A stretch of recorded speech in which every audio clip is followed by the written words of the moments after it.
मतलब एक मुबारक सफ़र में रवाना हो रहे हैं। पता चला है कि पहले मदीना मुनव्वरा जाएंगे। उसी निस्बत से चंद अशआर आपको सुनाऊंगा। जो उनका शेर आपको अच्छा लगे तो सुभान अल्लाह की सदा बुलंद कीजिएगा और मेरे साथ मिलकर पढ़िएगा। इस शौक़ के साथ पढ़ें कि अल्लाह हमें वहाँ की हाज़िरी नसीब फरमाए। दुरूद शरीफ पढ़ें।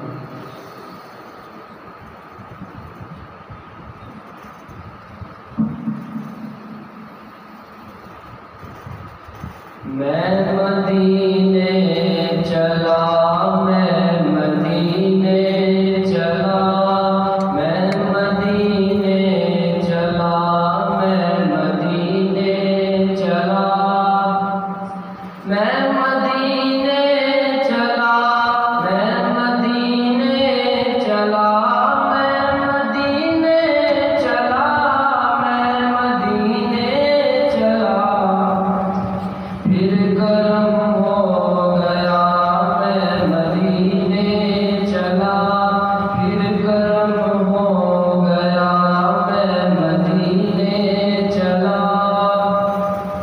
कैफ सा छा गया मैं मदीने चला, कैफ सा छा गया मैं मदीने चला, झूमता झूमता मैं मदीने चला, झूमता झूमता मैं मदीने चला, मैं मदीने चला, मैं मदीने चला, मैं मदीने चला, मैं मदीने चला, फिर गर्म